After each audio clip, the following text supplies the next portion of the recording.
মানুষের মৃত্যু সুনিশ্চিত। মৃত্যুর পর দুনিয়ায় কর্মকাণ্ডের হিসাব নিকাশ অনুষ্ঠিত হবে। দুনিয়ায় এসব কর্মকাণ্ডের হিসাব নিকাশ শেষে হাসরের ময়দানে অনেক মানুষ দিশেহারা হয়ে যাবে। সে সময় তাদের মাঝে ফুটে উঠবে আকাঙ্ক্ষা, আফসোস আর আক্ষেপ।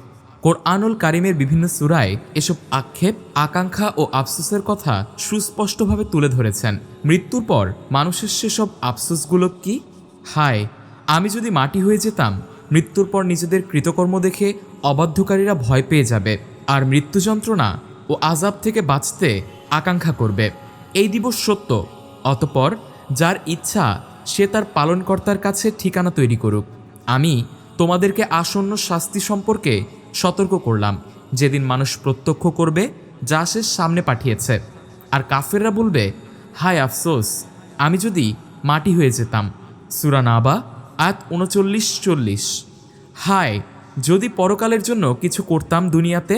যারা পরকালকে অস্বীকার করত, পরকালের নেয়ামতের বিষয়টি বিশ্বাস করত না, তারা পরকালের জন্য নেক করতে না পারার জন্য মনে প্রাণে আক্ষেপ করবে। আল্লাহ তাআলা বলেন, এটা অনুচিত। যখন পৃথিবী চূর্ণ বিচূর্ণ হবে আর আপনার পালনকর্তা ও ফেরেশতাগণ সারিবদ্ধ উপস্থিত হবেন এবং সেদিন জাহান্নামকে আনা হবে, সেদিন মানুষ স্মরণ করবে, কিন্তু এই স্মরণ কি তার আর কোনো কাজে আসবে? সে বলবে, হায়, এ জীবনের জন্য আমি যদি কিছু আগে পাঠাতাম। সেদিন তার শাস্তির মতো শাস্তি কেউ দেবে না, আর তার বন্ধনের মতো বন্ধনও কেউ দেবে না। সূরা ফাজর আয়াত ২১-২৬। হায়, আমি যদি আমার আমলনামা না দেয়া হতো। মুমিন মাত্র ডান হাতে আমলনামা আকাঙ্ক্ষা করবে, কিন্তু অপরাধী অবিশ্বাসী লোকেরা পরকালে বাম হাতে আমলনামা পেয়ে আকাঙ্ক্ষা করবে। আমলনামা না পাওয়ার, হিসাব না পাওয়ার, এমনকি পরকালে যেন তারা মৃত অবস্থায় থাকে। আল্লাহ তাআলা বলেন, যারা আমলনামা তার বাম হাতে দেয়া হবে সে বলবে, হায়, আমার যদি আমার আমলনামা না দেয়া হতো, আমি যদি নাই জানতাম আমার হিসাব, হায়, আমার মৃত্যুই যদি শেষ হতো। সূরা হাক্কাহ আয়াত ২৫-২৭। তারপরই দুনিয়ার ব্যাপারে আফসোস করবে, হা হুতাশ করবে, আর জাহান্নামে নিক্ষিপ্ত হওয়ার আগ পর্যন্ত তারা এসবই বলতে থাকবে, আমার ধন সম্পদ আমার কোনো উপকারেই এলো না, আমার ক্ষমতাও বরবাদ হয়ে গেল। ফেরেশতাদের বলা হবে, এদের ধরো, গলায় বেড়ি পরিয়ে দাও, অতপর নিক্ষেপ করো জাহান্নামে, অতপর তাকে শৃঙ্খলিত করো ৭০ গজ দীর্ঘ এক শিকলে। নিশ্চয়ই সে মহান আল্লাহতে বিশ্বাসী ছিল না আর মিসকিনকে খাবার দিতে উৎসাহিত করত না। অতএব আজকের দিন এখানে তার কোনো সুদহ নেই, আর কোনো খাদ্যও নেই, ক্ষত নিঃসৃত পুঁজ ব্যতীত। গুনাহগার ব্যতীত কেউ এটা খাবে না। সূরা হাক্কাহ আয়াত ২৮-৩৭। হায়, আমি যদি ওকে বন্ধুরূপে গ্রহণ না করতাম। অবিশ্বাসীরা পরকালের ভয়াবহ পরিণতি দেখে আফসোস করে বলবে, আমরা কেন দুনিয়াতে নবুয়তের স্বীকৃতি দেইনি? রাসূলকে বাদ দিয়ে আমরা যদি অন্যকে বন্ধুরূপে গ্রহণ না করতাম, তবে আমাদের এরূপ পরিণতি হতো না। আল্লাহ তাআলা বলেন, হায়, আমার দুর্ভাগ্য, আমি যদি অমুককে বন্ধুরূপে গ্রহণ না করতাম। সূরা ফুরকান আয়াত ২৭-২৮। হায়, আমরা যদি আল্লাহ ও রাসূলের আনুগত্য করতাম। নিশ্চয়ই আল্লাহ কাফিরদেরকে অভিসম্পাত করেছেন এবং তাদের জন্য জ্বলন্ত আগুন প্রস্তুত রেখেছেন, তথায় তারা অনন্তকাল থাকবে এবং কোনো অভিভাবক ও সাহায্যকারী পাবে না।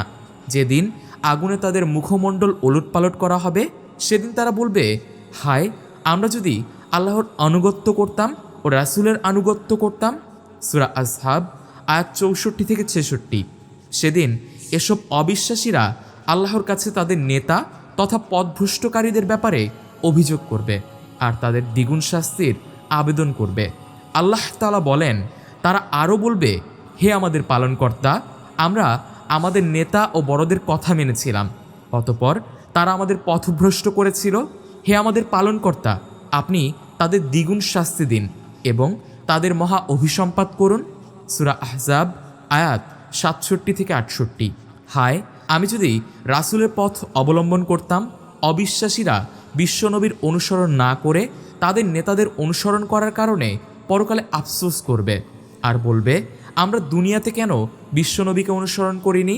সেদিন তারা বিশ্বনবী সাল্লাল্লাহু আলাইহি ওয়াসাল্লামকে অবলম্বন করার আকাঙ্ক্ষা পোষণ করে বলবেন, জালেম সেদিন আপন হস্তদ্বয় দংশন করতে করতে বলবে, হায় আফসোস, আমি যদি রাসূলের সাথে পথ অবলম্বন করতাম। সূরা ফুরকান আয়াত ২৭। হায়, আমিও যদি তাদের সঙ্গে থাকতাম তাহলে বিরাট সফলতা লাভ করতে পারতাম দুনিয়াতে। মুমিনরা বিপদ আপদে পড়লেই কিছু অবিশ্বাসী বলে বেড়াতো যে আল্লাহ আমাদের প্রতি দয়া করেছেন, আমরা বিপদে পড়িনি, অথচ তারা সঠিক পথের অনুসারী ছিলেন না। পরকালে তারাই সফলতা লাভের আকাঙ্ক্ষা করবে। আল্লাহ তাআলা বলেন, আর তোমাদের মধ্যে এমনও কেউ কেউ রয়েছে যারা অবশ্য বিলম্ব করবে এবং তোমাদের উপর কোনো বিপদ উপস্থিত হলে বলবে, আল্লাহ আমার প্রতি অনুগ্রহ করেছেন যে আমি তাদের সাথে যাইনি। সূরা নিসা আয়াত ৭২।